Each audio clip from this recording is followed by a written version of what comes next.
ఆదాయానికి మించి ఆస్తుల కేసులో అరెస్ట్ అయిన హెచ్ఎండిఏ మాజీ డైరెక్టర్ శివ బాలకృష్ణను 8 రోజులు ఏసీబీ కస్టడీకి అనుమతిస్తూ నాంపల్లి కోర్టు తీర్పునిచ్చింది. దీంతో బాలకృష్ణను మరింత లోతుగా ప్రశ్నించనున్నారు ఏసీబీ అధికారులు. బాలకృష్ణ హయాంలో జరిగిన అవినీతిపై ఆరా తీయనున్నారు. బినామీల విచారణ, ఆస్తులపై దర్యాప్తు చేయాలన్న ఏసీబీ ఇప్పటికే పలువురికి నోటీసులు జారీ చేసింది. అధికారులను సైతం ఏసీబీ విచారించనుంది. హెచ్ఎండిఏ, రెరా, మెట్రోలో జరిగిన అక్రమాలపై ఆరా తీయనుంది ఏసీబీ.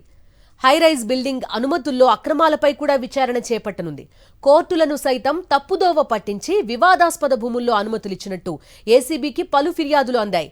దీంతో ఏసీబీ అధికారులు దర్యాప్తు ముమ్మరం చేశారు. మరోవైపు శివ బాలకృష్ణ మోసాలపై ఏసీబీ డీజీ సివి ఆనంద్కి బాధితుడు సూర్యప్రకాష్ ఫిర్యాదు చేశారు. తన ఫిర్యాదును డీజీ నోట్ చేసుకున్నారని, పూర్తి స్థాయిలో దర్యాప్తు చేస్తామని ఏసీబీ డీజీ హామీ ఇచ్చారంటున్న బాధితుడు సూర్యప్రకాష్తో మా ప్రతినిధి వాసు ఫేస్ టు ఫేస్.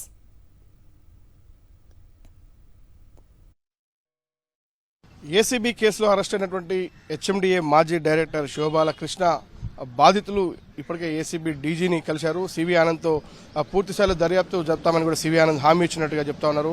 అంటే ఎలాంటి ఫిర్యాదు చేశారు, సివి ఆనంద్ ఎలాంటి హామీ ఇచ్చారు అన్న అంశానికి సంబంధించి మనతో పాటు మాట్లాడి బాధితుడు సూర్య ఉన్నాడు. సార్ చెప్పండి, చూస్తా ఉన్నాం. ఏంటి సార్, సివి ఆనంద్ కలిశారా? సార్ ఏం చెప్పారు?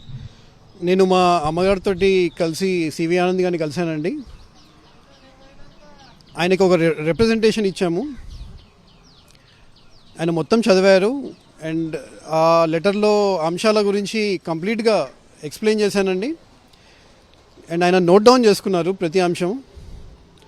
అండ్ బాలకృష్ణ ఎట్లాంటి అవినీతికి పాల్పడ్డాడనే విషయం క్లియర్గా ఎక్స్ప్లెయిన్ చేశాను నేను.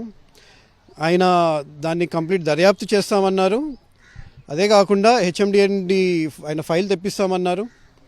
తెప్పించి దీన్ని ఇన్వెస్టిగేట్ చేస్తామన్నారు. సైబరాబాద్ కమిషనర్ని కూడా కలవమన్నారండి. నేను ఇమ్మీడియట్గా పని చేస్తున్నాను. అదే కాకుండా దీంట్లో ఇంకొక డిపార్ట్మెంట్ కూడా ఉందండి. నేను త్వరలో అది కూడా బయట పెట్టబోతున్నానండి.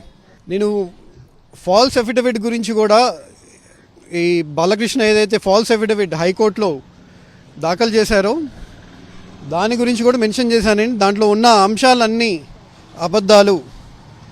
నాకు ఆయన ఏవో రిప్లై ఇచ్చారనేసి, మళ్ళీ నాకు ఇప్పుడే కాదు 2017లోనే నాకు రిప్లై ఇచ్చారు, మళ్ళీ 2021లో కూడా నాకు రిప్లై ఇచ్చారు అనేసి మెన్షన్ చేశారు. అన్ని అబద్ధాలండి. అవన్నీ ఏవైతే ఈ హైకోర్టులో సబ్మిట్ చేయడానికి ముందు క్రియేట్ చేసిన డాక్యుమెంట్స్, అన్నీ ఫ్యాబ్రికేట్ చేసిన డాక్యుమెంట్స్ అండి.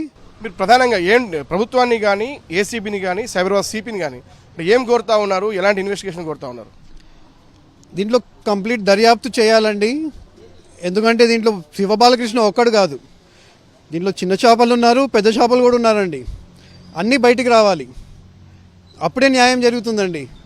అండ్ ఇది ఒక్కటే కాదండి, దీంట్లో ఎంతోమంది బాధితులు కూడా ఉన్నారు. వాళ్ళు బయటికి వస్తే కానీ ఈ కేసుకి ఒక ఎండ్ అంటే ఉండదండి. ఇది మొత్తం మీద శివబాలకృష్ణ హెచ్ఎండిఏ మాజీ డైరెక్టర్ వ్యవహారానికి సంబంధించి కూడా ప్రస్తుతం మనం చూస్తాం. Suryaprakash ACB DG CV Anand కలిసి ఫిర్యాదు చేశారు.